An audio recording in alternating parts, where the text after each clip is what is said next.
Welcome to the Skeptic Zone, the podcast from Australia for science and reason.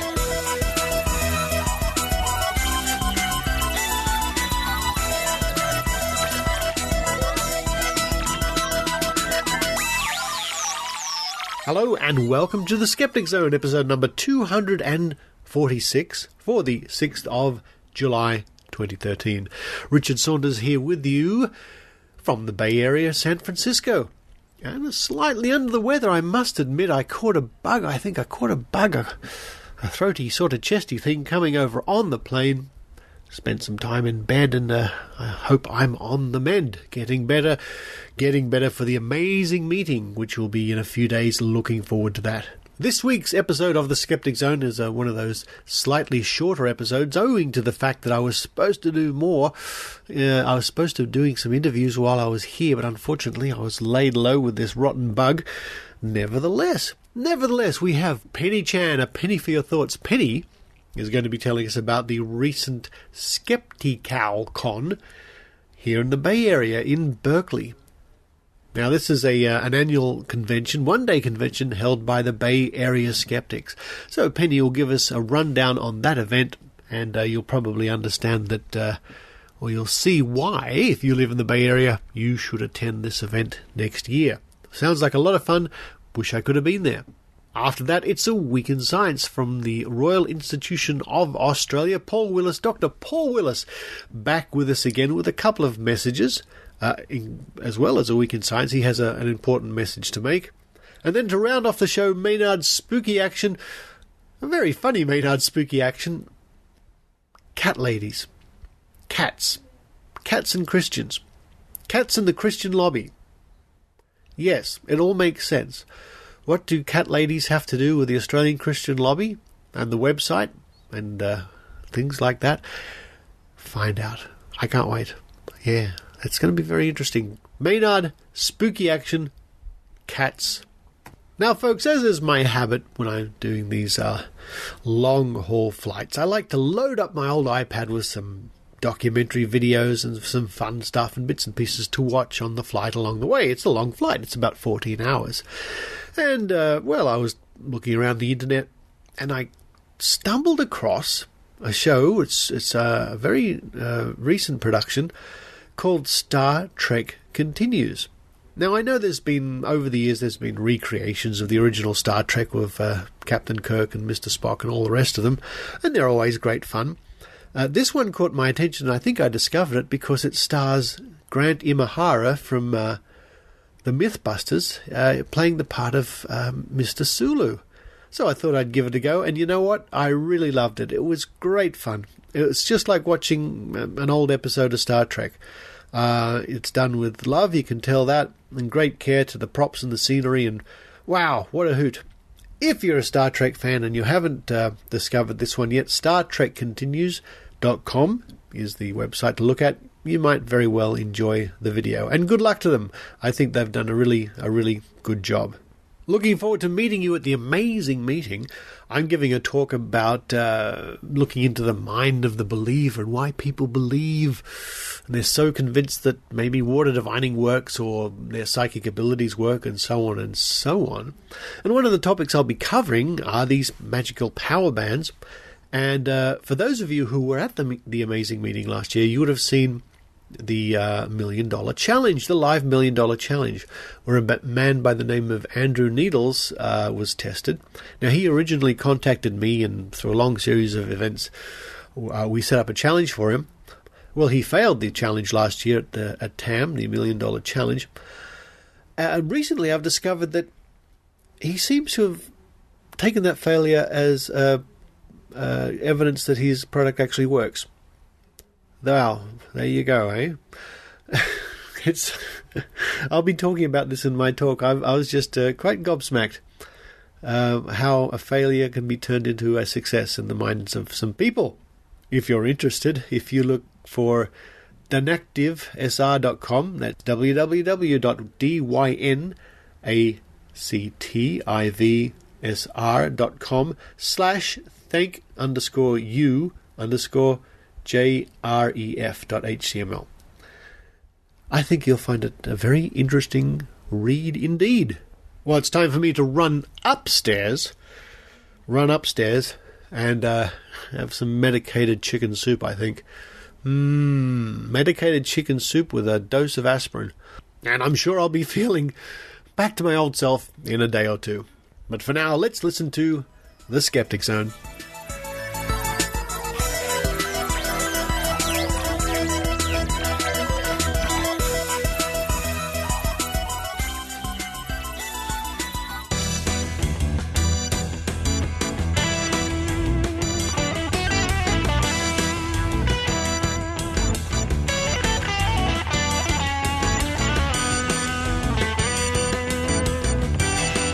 Here's Penny Chan with a penny for your thoughts.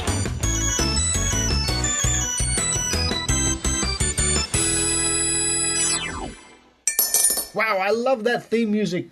It's great when we can write a theme music for someone, especially someone so groovy as Penny Chan. Hello. I do. I boast to all my friends that, oh yeah, I do a podcast. I've got my own theme music. You do, and it's great to see you because I am looking at you right now in your wonderful plush sort of house studio there. Well, it's your kitchen, and I like your new hairdo. That's quite something. Thanks. Everybody's all bugging out about my bangs. I don't think it's a big deal, but thank you. That's nice of you to say.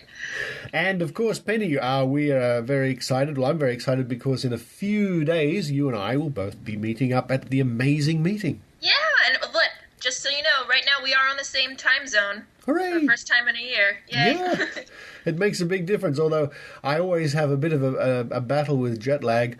And I've spoken to my friend Dr. Steve Novella about it, and he said, Richard, we're just not evolved for jet travel. There's no way around this. And it's just one of the price you have to pay for international travel, I guess. And as my listeners know, I'm a little bit under the weather now, but on the mend, feeling better.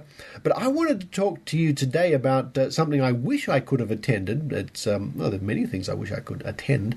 This is SkeptiCal in this area, in the Bay Area, in Berkeley, and this was on June the 15th. What can you tell me about SkeptiCal? I love going to it. I first started going like 2 years ago because, my dad works at Berkeley. That's why it's called SkeptiCal, because the Cal. The Cal is in Cal Berkeley, right, yeah. Yeah, so he was actually one of the organizers for it this year, along with Jeannie Scott and the Bay Area Skeptics. It's touted as the Northern California Science and Skepticism Conference. That's a little bit much to say, so to all the friends that I try to get to go, I say, it's just like a one-day version of TAM. Oh. And it's in Berkeley, and it's a lot colder. It's funny, it's in June, but doesn't matter. Any time of the year, the marina in Berkeley is like 0 degrees. I get there, I get out of the car, and it is blowing winds, freezing gale. I'm like, Well, it's got to be cooler than Las Vegas in the middle of July, right? Oh my gosh, yes. But anyway, weather's not important because it was a wonderful day. The filmmakers Tyler Measom and Justin Weinstein are making a documentary about James Randi. They were giving out information about it last year at TAM.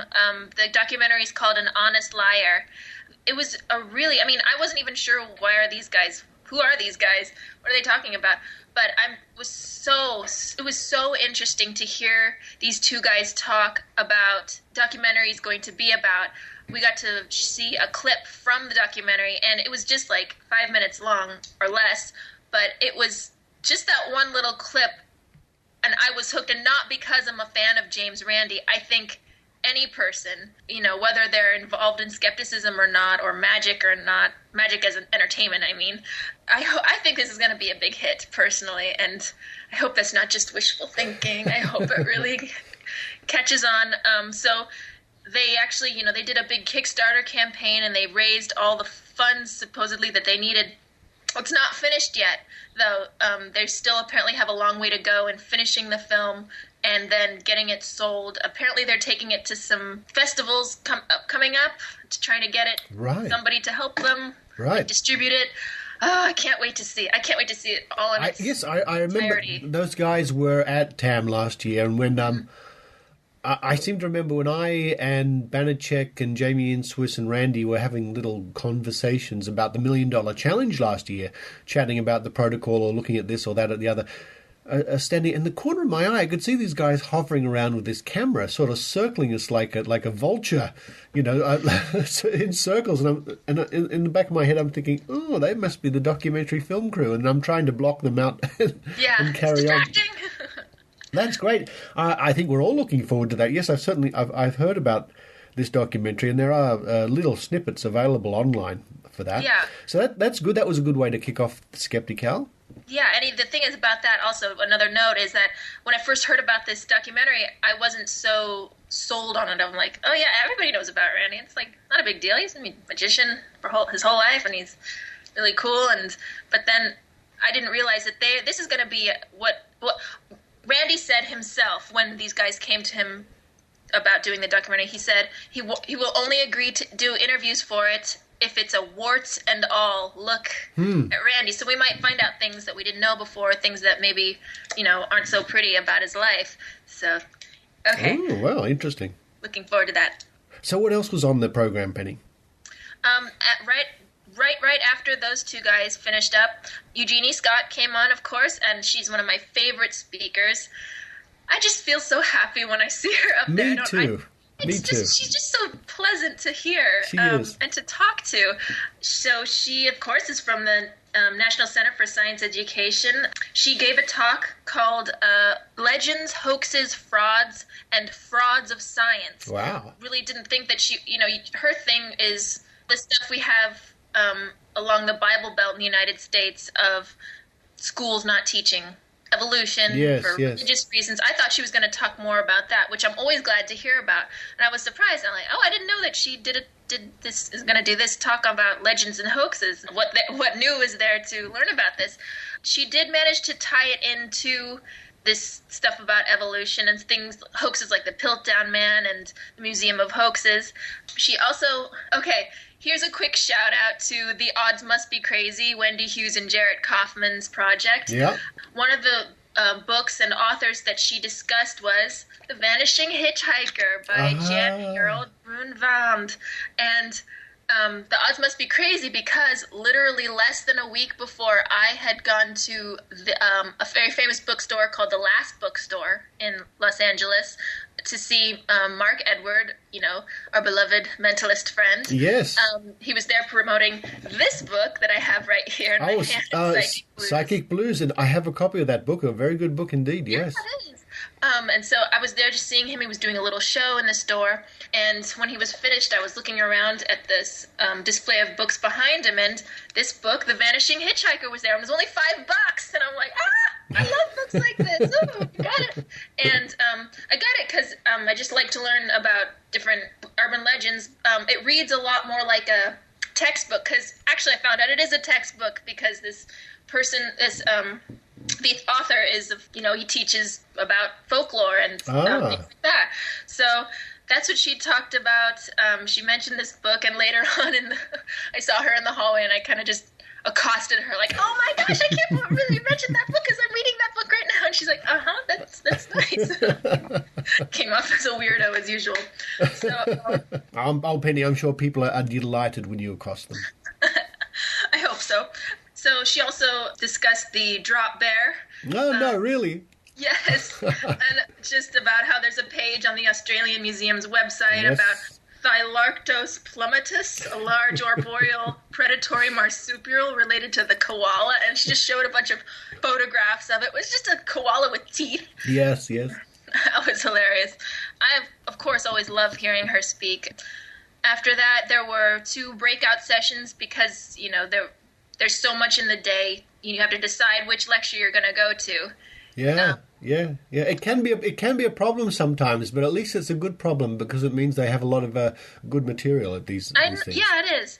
I mean, so there in room 1 there was I'm sure was a good lecture by DJ Grothy about grassroots skepticism. Mm-hmm. I wanted to go to the lecture by Julia Galef, which she gave a workshop on thought experiments.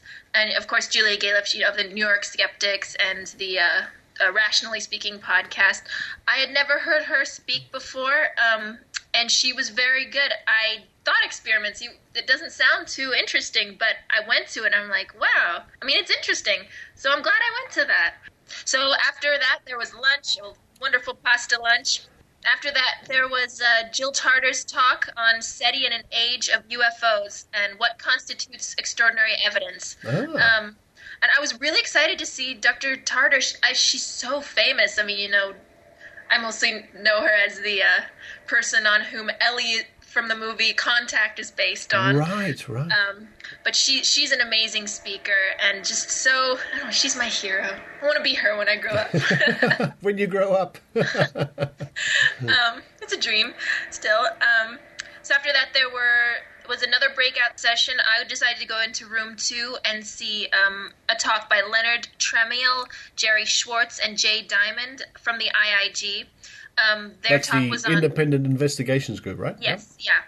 They gave a talk on the lessons learned from a paranormal investigation, which is actually a lot of stuff I've kind of heard before since I'm not an official member of the Southern California IIG branch, but I know most of the people there, and I go to some of their events, and I just hear a lot of this stuff about, how do you decide which people, all these people call in and email into the IIG saying, oh, I have this power, or I can give you absolute proof of the existence of elves, and literally someone actually said that. Really? So, like, what do you do? How do you, because you want to investigate, of course, not crazy, but extraordinary claims. But very well put, yes. Yeah, how do you divide, these people who are clearly delusional, have a mental illness, from the people who, for whatever reason, are either completely deluding themselves or they actually think they have this power. Yeah.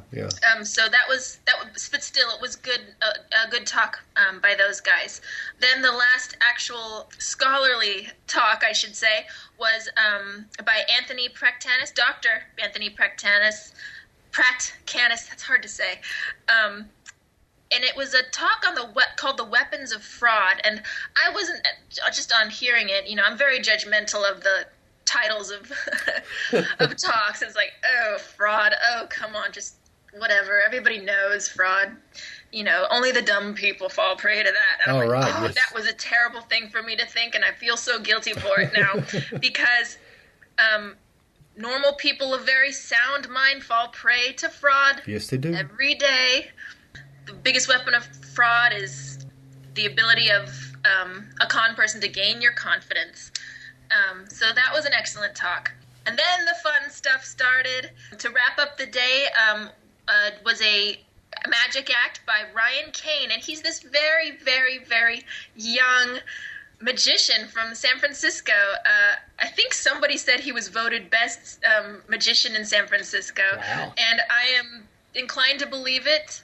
It was an excellent show, very impressive, and I hope to see more of him in the future. I mean, I hope he gets more famous. He's very, very good, and very, he did that thing Penn and Teller have gotten really famous for, which is, catching a bullet with your teeth. He did really? that Oh, no, in really? the hotel, right in front of me. It's very impressive.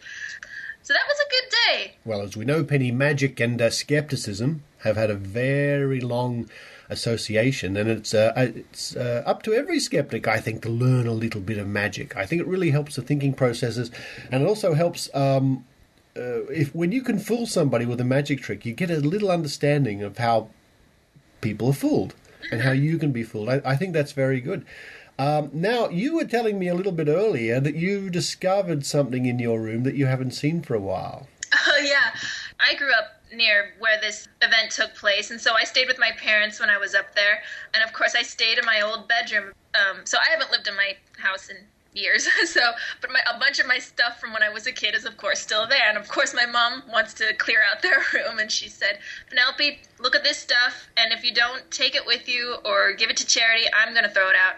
So I'm looking through all my crap the next day, and I find all this stuff from when I was a teenager. I was really into magic and Wiccanism and fortune telling, and I found this old deck of fortune telling cards. I don't think most people have heard of them. They're called Rom or Roma cards. That refers to Roma as in, we call them gypsy people, yes. or gypsies. Yes. And apparently this pack of, it's I think it's about maybe 50 or less cards. I think it's actually 40 cards. They're apparently a precursor to tarot cards, and each one just has like a picture on it. Oh yes, now you're holding them up now, and yeah, there's a bride and a groom. This one that shows a picture of a bride and groom. I think it's called the vow. There's one of a dog, and like kind of random pictures on there. Well, hold up a couple for me. Hold up like 3. Here, just at random. Hold up 3. Okay, we've got a doctor and looking at a patient in bed. Yes, yeah, and we've got... There's a woman looking at a letter. It's called letter. It's all coming together now. Yes, go on. Yeah, so... That means pretty soon you're going to get a letter and it's going to say, come and visit me in hospital. You see? Yeah, exactly. You see? So it's just kind of funny. I found the instruction book to these deck, and it's just really... It's the way to tell fortunes, quote, with this, is just really on par, maybe, like with, I guess, cold reading, or I don't know what it's called when you use cards to do it. It's still called cold reading. The cards are just a prop, You just lay out, like, if you want to do it for someone, you lay out 3 cards at random, or have the person you're telling the fortune for, take 3 cards at random, and you set them out, and you say, one is your past, one is your present, one is your future. And it's like, oh, here's this one with 2 kids standing below, a switch. Oh, that means that you were a bad kid in your past, and you probably did something very naughty, and you were punished. And so it's like, oh my goodness. Well, that's me. I totally was. Yes, that's me. That's amazing. And it's like, oh, right now, the one in the middle, that's your present. It's a safe with money in it. That means you're very concerned about wealth and making sure you have money. Oh, that's me too. That's me too. It's you too, is it? Wow, that's amazing. So I just remembered, telling my friends fortunes with these, and them be like, some of them, of course, were skeptical. They were like, yeah, everybody's like that. And some of them were like, oh my gosh, you're so good. These are amazing. Now, you're going to bring those to the amazing meeting. I'm going to bring these to TAM. I'm going to sit at the Australian Skeptics booth, whether you want me to or not. I'm going to sit there, and for every passing person, I'll be like, I'm Madame Penelope. Would you like me to tell your fortune? What a great idea. Ancient gypsy secrets. So, well, look Penny, for me there. We will. That's really great. Thank you for letting our listeners know about SkeptiCal. Now, I hope that's on again next year. I'm sure it is. And what's the website people can go to if they want to find out more about SkeptiCal? SkeptiCalCon.com. And if you... okay, so this is just a side note. If you want to eat lunch at the thing, make sure you buy a lunch there, because if not, you have to go off into the town, which is a few miles out. And I ran into that problem the first time I went, and this time, even though I'd ordered lunch, some of my friends didn't, and they weren't able to get any food at the hotel. Oh. All right, there's the tip for next time. Just ask Penny about lunch. I'm sure she'll be she'll tell you. Penny, great to see you again. Love the haircut. Love the kitchen. Love the cards that you'll be bringing to TAM. And I can't wait to see you in only a couple of days. Yeah, I can't wait to see you. Bye now. Bye.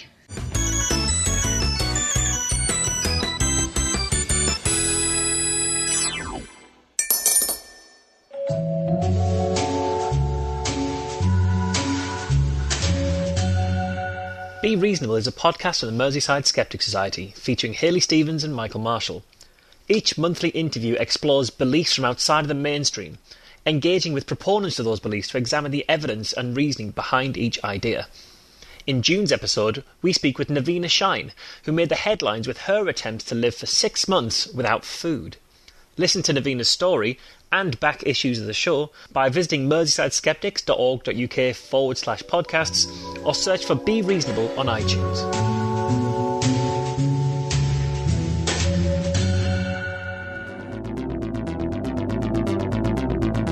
Welcome to A Week in Science from RiAus. This week, better energy storage, human head transplants, and the military versus the blue whale.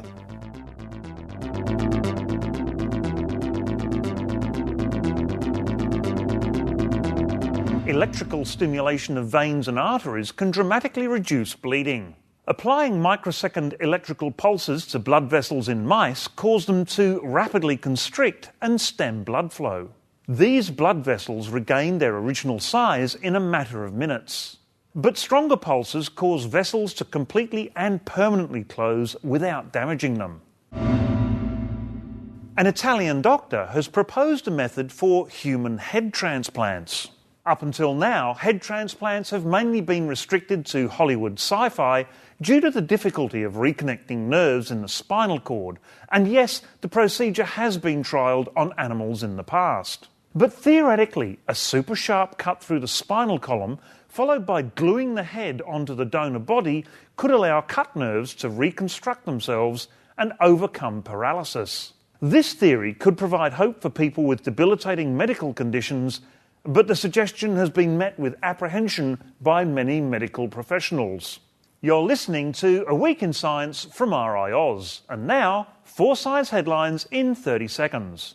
A new material that can store large amounts of energy with very little loss has been developed by Australian researchers. Increased aerosol pollution resulted in a global decrease in rain from the 1950s to the 1980s. The H7N9 influenza virus can bind to both bird and human cells, making it more likely to be transmitted between species than other influenza strains. And researchers have built a functioning human liver from stem cells. And finally this week, the military versus the blue whale. US researchers have shown that mid-frequency military sonars can disrupt feeding behaviour in these mighty beasts, substantially decreasing their ability to feed. Similar effects have already been observed in deep-diving toothed whales, such as the sperm whale. The flow-on effects from this decrease in feeding efficiency could include aspects of their ecology, individual fitness, and population health. And a big hello to all you skeptically inclined poddies out there. First, can I give a big vote of thanks to all of you for taking on board A Week in Science? We here at RiAus put a lot of effort into making that weekly pod and vodcast, and we really appreciate when that effort is appreciated by you. So thanks a lot and keep on listening. But what I'm really here for today is to bring to your attention a skeptical look at the whole area of science communication. Many of you are either already in this area or have an interest in the effective communication of science from the boffins to the rest of the population. It's something that's formed the basis of my career for the past couple of decades. But now I want to stop and ask some critical questions about why we think science communication is so important. Are we doing it effectively? And how can we do it better? In a nutshell, I think that there are too many geeks talking to other geeks about geeky things and not enough focus on the bigger questions of how we engage a large audience with the messages of science that are relevant to their daily lives. Yes, there is a place for a nerd-to-nerd love fest in the name of science. There is a need to preach to the converted. But surely there's a bigger game to play here that serves a much wider purpose. I hope I've piqued your interest. If so, you can find my article online at riaus.org.au, that's riaus.org.au, where I lay out my arguments in much more detail and invite your comments on the future of science communication. You and I are joined at the hip in our battle against ignorance, and it's time we had a battle plan, a strategy to shine some light into the dark. We're taking a 3-week break, but A Week in Science will be back at the beginning of August. In the meantime, check out other video content and blogs on our website. That's been the highlights of another big week in science. For more information and other science news, check out the RiAus website, riaus.org.au, where you can also sign up for notifications of future episodes. You can follow A Week in Science on Twitter using the hashtag WeekInSci. I'm Paul Willis, and on behalf of the RiAus team, you'll hear from us in 3 weeks' time.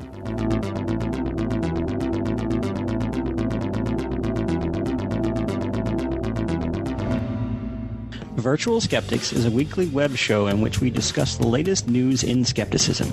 Whether it's a new case of spontaneous human combustion, a conspiracy theory, the latest update on the upcoming robot apocalypse, tech news for skeptics, or the latest wacky religious claim, we cover it all. We record the show live as a Google Plus on-air hangout, so join us and our host Brian Gregory for an hour of mostly intelligent talk every Wednesday at 8 p.m. Eastern U.S. time. Watch us at virtualskeptics.com and participate in the show on our hashtag virtualskeptics. The Virtual Skeptics. It's like Meet the Press, but with chupacabras. Here's Maynard's spooky action at a distance.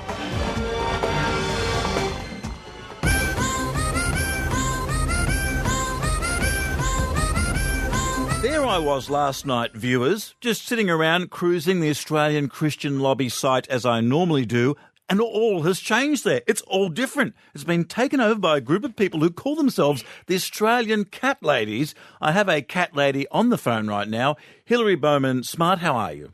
Doing very well, thank you very much. This is a change of values for that site. What values does the Australian Cat Ladies stand for? Like the Australian Christian Lobby, I mean, we obviously really support family values. I guess ours just look a little different. We really believe in, for example, love, reproductive rights, marriage equality, and lots of tummy rubs. That's right. You're the only website I've encountered recently that's come out in favour of tummy rubs. It's really a crying shame.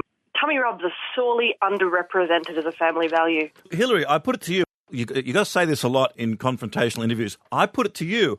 I'm reading a statement from one of your founding felines here, and I quote, "Meow, meow, meow, meow, meow, purr." Is this just rhetoric, Hilary? No, we truly believe in what we're saying. I've heard that somewhere before, I feel. Perhaps, but, again, we've got a slightly different focus. We're very much feline-focused, family-focused, and really open to all and very inclusive. And that's obviously what's reflected in that statement. That was obviously from my cat, and he's often very articulate in defence of marriage equality, reproductive rights, all manner of inclusivity and anti-oppressive activities. Just like the Rainbow Coalition, there is various groups and different feelings in different groups. What about the Siamese and the Burmese? Let's face it, they don't always get on with the other members of the Cat Coalition. This is true. It has obviously been a source of controversy for us over the weekend. As a child, my mother used to show Siamese cats. Their names were Sid and Stella, and they didn't like me, mostly because I attempted to dress them up in dolls' clothes every day. Where do you sit on the issue of dressing up cats? As a child, obviously, I was very engaged in the activity, but in retrospect, it's probably not the best idea. Cats aren't very fond of it. I'd recommend you generally don't. Has there been any response from the Dog Coalition on your activities? We have received a number of emails from dog owners expressing support for our values and asking if they could join. What we say to all dog owners is, firstly, we hope to convert you. We hope to convert all heathens so that, they become normal, healthy cat owners. You can join if you're a dog owner. That's fine. We're all inclusive. I mean, all you have to do is you just have to recognise that cats always deserve the best spot to nap on the couch. They always get the best spot, don't they? I mean, I've never been in a household where the cat has been downtrodden. That's true. Cats are generally, for example, in our house, we have a golden retriever named Leo. Puppy. We've recently taught him how to shake hands, and he keeps trying to shake hands with the cat. Unfortunately, the cat is deeply uninterested, and it's very sad to watch. You said people sometimes get confused between people like yourself, the Australian Cat Ladies, that are cat-oholics, and people that are Catholics. It's a common misconception. We are actually cataholics rather than Catholics. But, obviously you can be both at the same time. We welcome people of all religious backgrounds, stripes and whatnot. So, but it's just important to keep that distinction. What about the issue of catnip? Should this be available on a casual basis? What about cats that develop a problem with it? I've got to admit... Have you got a sort of a harm minimalisation policy? Yeah, look, I'd feel like we do tend towards that sort of thing. We haven't discussed it in depth as one of our policies, but I have to admit I have bought a catnip stuffed mouse for my cat. I have grown catnip. So, I can't, I'm hardly innocent, in this matter.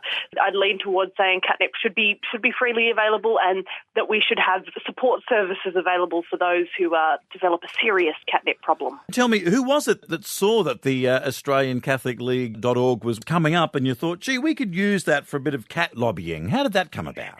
Just Justin, Genevieve and I, so we're the three grandmasters, we were just sort of chatting on Friday night, just last Friday night on Twitter, because we share a mutual enthusiasm for cats and Twitter and feminism and that sort of thing. And we noticed, we were discussing how funny it would be if the Australian Christian Lobby, ACL, actually stood for Australian Cat Ladies.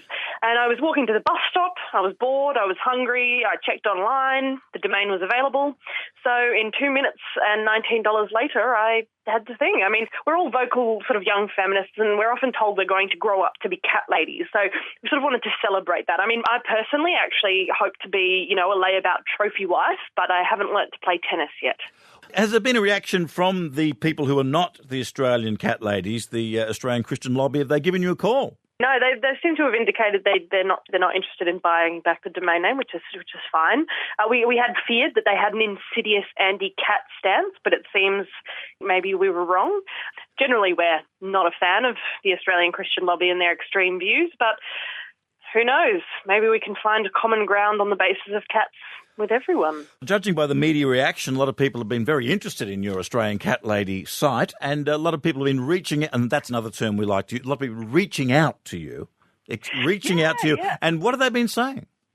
Well, we've had a lot of membership inquiries, over 500, I think, at last count. People can, contact us through our website, or they can also join through our website. And we've been receiving a lot of encouraging comments from all over the world. We even had a visit from Bhutan this morning, which was quite nice. One or two people who are not so supportive. We had one guy who was very angry about cats. He didn't really have much comment on the sort of social justice side of it, but he just really hated cats. Just hated cats. Do you think he was allergic? He had a bad experience when he was a child? A cat maybe reversed into him without looking? All of these are possibilities. We really can't know. The one burning social issue, I must ask you before we go, do you go in the kitty litter towards the crystal, or do you tend to go with the recycled paper? I myself tend towards the crystal. I actually have a little house for my cat, so there's a door flap and he walks in, so that really minimises the scatter of the litter. But yeah, I lean towards the crystal. I find that cleans up the odours a little bit better. What do you think about the cat toilets that they have, the actual flushing cat toilet that's laser activated, all that sort of thing? I've seen them online. What do you think of them? I have seen those, and I find them very exciting, and quite frankly, I would buy one if I had the money. Hilary Bowen-Smart, thank you very much for chatting to us today from the Australian Cat Ladies. Where can we keep an eye out for you, and where can we follow you on Twitter, etc.? Because I think a lot of people have they've got a lot of feline presence to really vent with you. You can follow us at our website, australianchristianlobby.org, or on Twitter at Oz Cat Ladies, so AUS, Oz Cat Ladies. And, we don't have any super, concrete campaign plans for the moment, but we do plan to be posting a lot of cat pictures into the future. Well, why don't you run for the upper house? With statements like meow, meow, purr, meow, I mean, you make as much sense as anyone else I've heard lately. No, that's a good point. I'll put it to my cat and see what he thinks.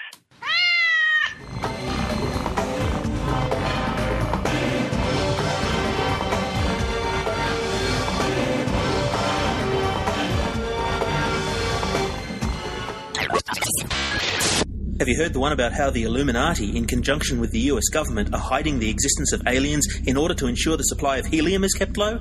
Or that the CIA, the militant wing of the Freemasons, are working with the Elders of Zion to take control of the population of the world through fluoridated chemtrails? Canberra Skeptics Incorporated, on behalf of the Shadow Government, will be massing an array of dark forces for the Australian Skeptics National Convention 2013. This convention has conspired to coincide with the 50th anniversary of the assassination of John F. Kennedy, possibly the most famous conspiracy theory of all time.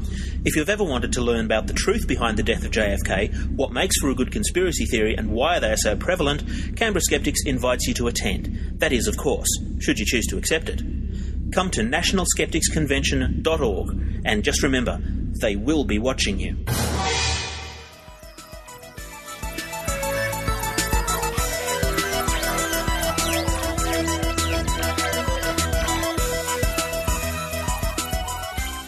Thank you for listening to the Skeptic Zone. I'm feeling much better already. In fact, while I'm here in the Bay Area, I hope I can still meet up with my dear friend Dr. Eugenie Scott from the National Centre for Science Education. I'll try to make that happen. I was supposed to see her the other day, but I was sort of a little bit under the weather. On next week's show, the first report from TAM 2013. I'll be running around with my microphone. Our reporter Travis Roy and our reporter Penny Chan will be there running around with their microphones, seeing who we can interview. And over the coming weeks, I hope to bring you many interesting insights and interviews from people at the amazing meeting. And if you're going along, can't wait to see you. Come up and say hello. I might even fold you an origami rabbit or something. Don't forget, the Australian Skeptics National Convention is coming up in November, and we'll certainly be talking more about that in the coming weeks. But for this week, this is Richard Saunders signing off from the Bay Area, San Francisco. You've been listening to the Skeptic Zone. Visit our website at www.skepticzone.tv for comments, contacts, and extra video reports.